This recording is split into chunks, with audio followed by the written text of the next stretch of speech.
тоҷикистон миёни кишварҳои ҷаҳон аз лиҳози суръати интернет дар мақоми поинтарин қарор дорад. танҳо дар афғонистон сифати интернет аз тоҷикистон пасттар будааст. сифати пасту нархи гарони интернет дар давраи пандемияи коронавирус чанд мушкили дигарро ба бор овард. таҷрибаи таҳсили фосилавӣ дар кишвар истифода нашуд ва хонандагону донишҷӯён муддати дароз ба таътил фиристода шуданд. дар нишасти хабари хадамоти алоқаи тоҷикистон ки танзим кунандаи ширкатҳои интернетрасон аст, хабарнигорон ҳам бештар сари ҳамин мавзӯъҳо баҳс карданд. чун ҳамеша ба суолҳои хабарнигорон Илҳомҷон Атоев, муовини Бексабур, посух гуфт. посухҳое ки хабарнигоронро қонеъ накарданд.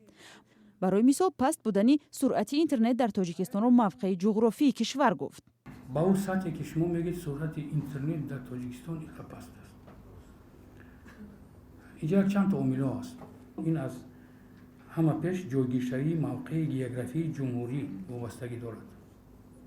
дар бораи гарони нархи интернет аслан посух надод. ба нарху наво зиёд кардани нарху наво хадамоти алоқаягон иртиботи надорад.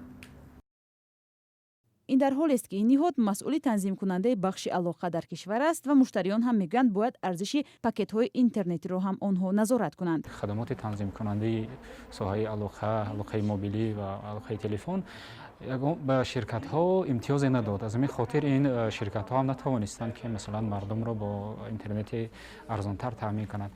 интернет дар солҳои ахир манбаи даромад ва пешбурди тиҷорати даҳҳо сокини тоҷикистон шудааст.